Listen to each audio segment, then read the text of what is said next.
All right, sup, y'all? This is podcast number 9 now. I'd like to thank y'all for 130 views on my last video.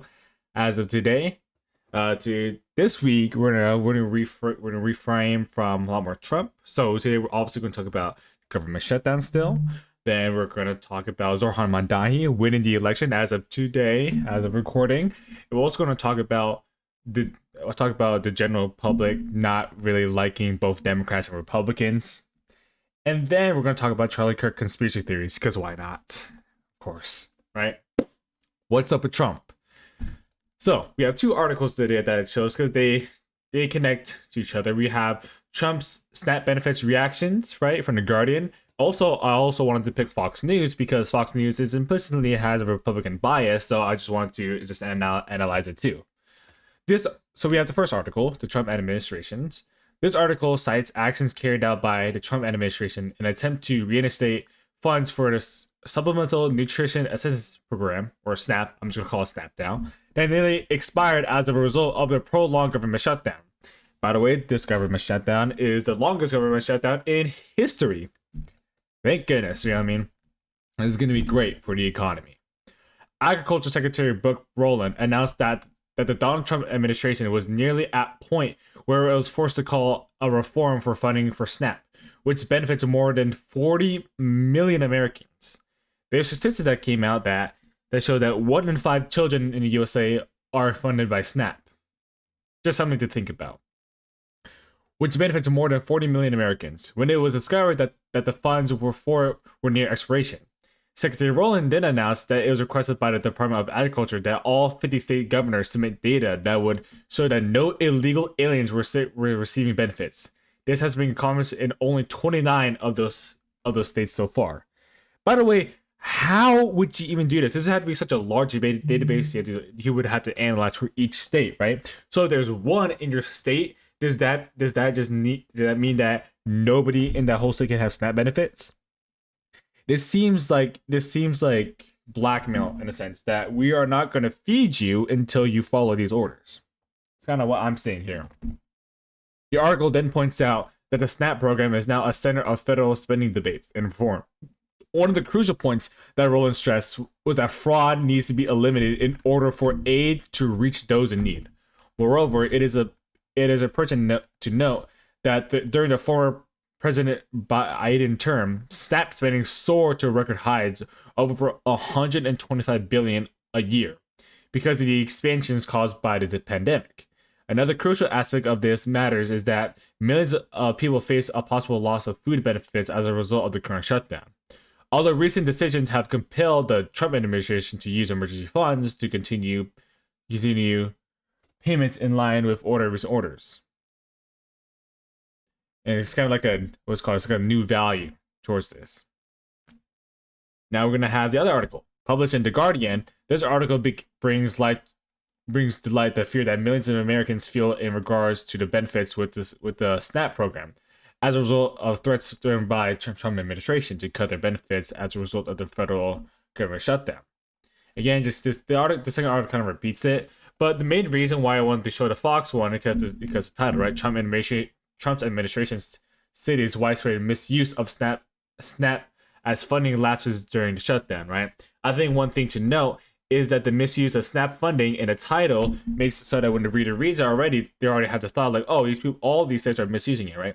Maybe if they are all misusing it, right? But does that mean that that no state should be allowed to have it? Or does that mean that at the individual level, nobody should have it, right? It's just something to think about. Now, let's talk about Gen Z in the news.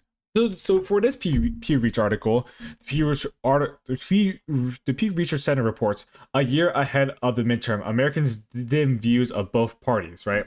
It reveals the public confidence in both major U.S. political parties. So when we go to here, we see that most Americans don't see either party as governing honestly or ethically.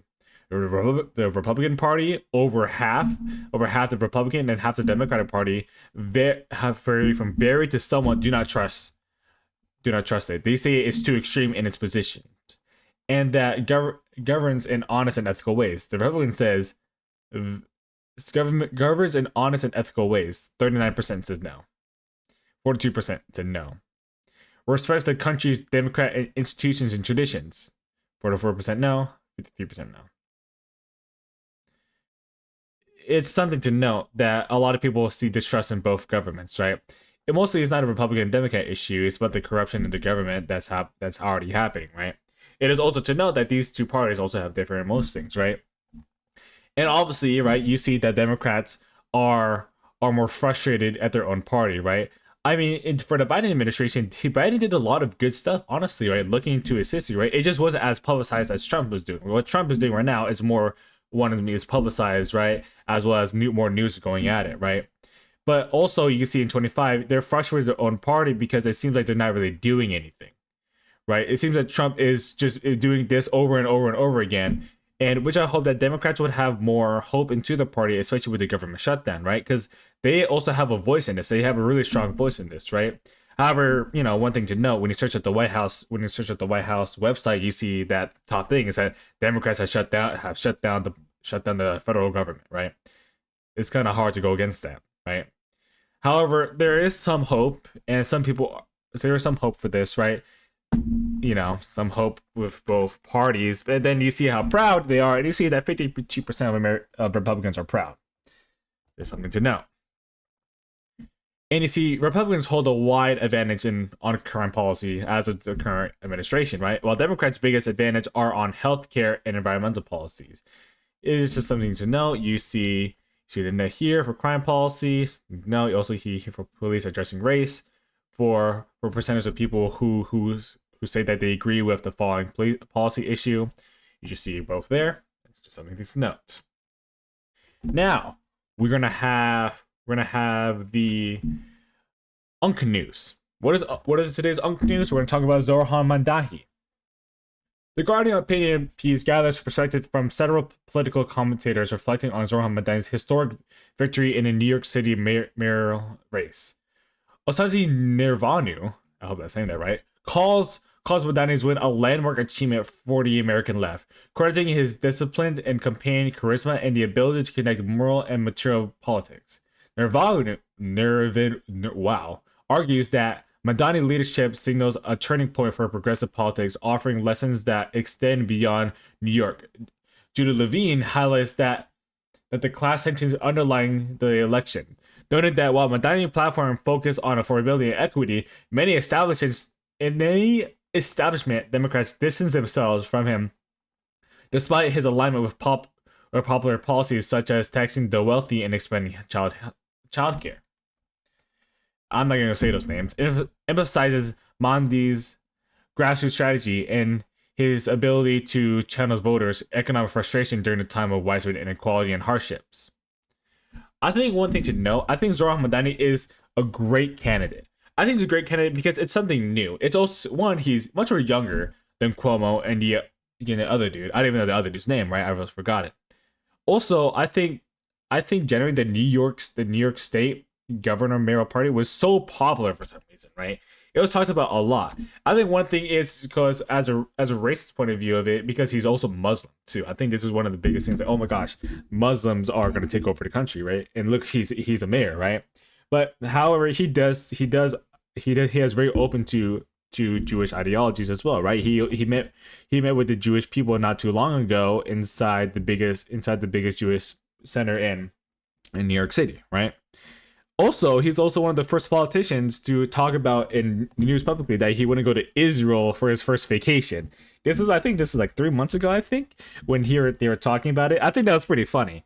I think it was funny because like everybody else was saying like the media was like, okay, so if you guys were to go to vacation, where would the first place you would be? I would love to go to Israel. I think I'll go to Israel for my second vacation. I'll probably go to Israel. And then Zohran Mamdani said, oh, I'll stay in New York City. Right? Yeah, I think that was just super funny because you just saw the implicit bias for everybody in that room. You saw like, oh shoot, these people are definitely funded by something if they're all just saying that. If all these people have the same opinions, this is not a coincidence. There's something up. All I'm saying, okay? Now, what I want to talk about and what I want to argue. I want to argue the legitimacy in Charlie Kirk's conspiracy theories, right? So there's people saying that Charlie Kirk was assassinated by Israel, right? And even as for Republicans, a lot of Republicans believe this deeply, right? However, and Democrats too, right? However, I think there's some things to note, right? First off, you have the Charlie Kirk letter. The Charlie Kirk letter had many specific things targeting to Netanyahu, right? He wasn't attacking Netanyahu, right? He was asking Netanyahu for help, right? He talks about in his letter. He talks about how like I shouldn't be the frontier for Israel's battle. He said that he feels like he is the only front line to Israel's things, and he wonders why he is defending Israel more than Israel is doing to him, right? He says that, and then Charlie Kirk further says that, oh, like we need to put more money into going against people who talk badly about Israel on the internet immediately. He talks about how that Israel needs to put more funding into fact checking these guys off the bat every single time, so that the general hating on Israel would be lessened, right? I think that's one thing to know. I mean, the letter did come out from Netanyahu, so something to think about. Then you have Netanyahu's response. So Netanyahu, after Charlie Kirk died, he surprisingly responded immediately, not immediately, but very, very close in timing, was saying like Israel had no part in doing this at all, right? He didn't say it in that voice, but you already get my gist, right? We had nothing at all, and to clearly have the view is clearly anti-Semitic. Yeah, okay. Then you have the Charlie Kirk group chat. So the Charlie Kirk group chat included his donors as well as Candace Owens, who is one of the people who is advocating for the case for Charlie Kirk to be more expanded, right? In the group chat, it shows that he was frustrated with the fact that the donors that he's being controlled by the donors, right? He was frustrated that the Jewish donors were just being the stereotype that they were, right? Like he would talk about how Jewish funders, right, for certain issues were inherently leftist, right, going against what he as a Republican was stood of, right? But it just said in a different term to seem that the Republicans were supporting it.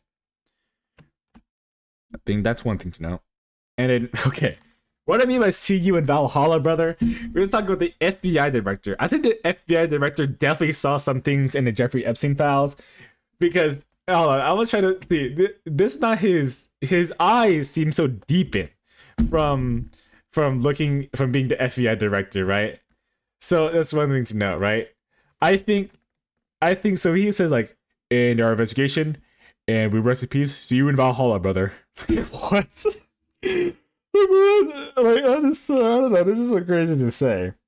Also, he is also dismissing a lot of conspiracy theories too. What do I think though? I think that Charlie Kirk definitely was Israel's number one supporter, right? But I don't think he had doubts. He was frustrated though with his Jewish donors.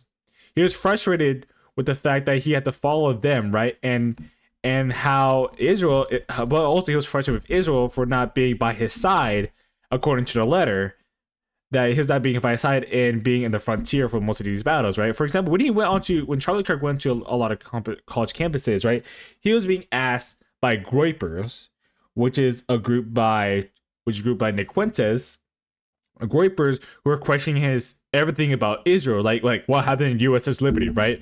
What were the six Israeli Jewish men dancing before 9/11, right?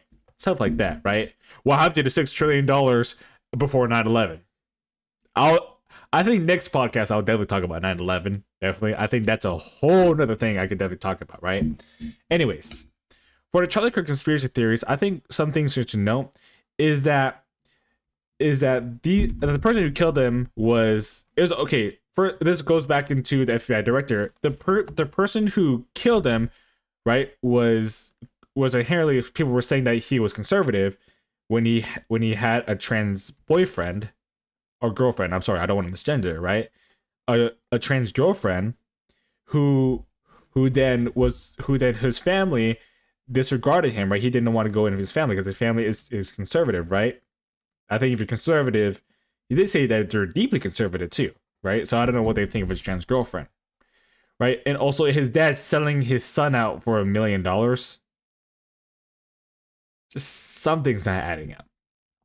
Something is not adding up to this because the information was trickled out slowly, but not immediately, right?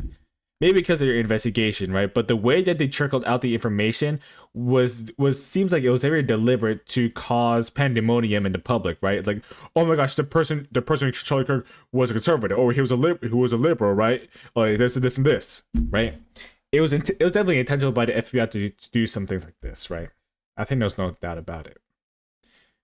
One thing I want to talk about too is Jeffrey Epstein. Of course, I talk about Jeffrey Epstein, right? But Jeffrey Epstein is such an interesting thing. One article that just came out by Jeffrey Epstein as of today was that there was audits. There was audits between the CEO of both BlackRock, Vanguard, with Jeffrey Epstein emailing them, right?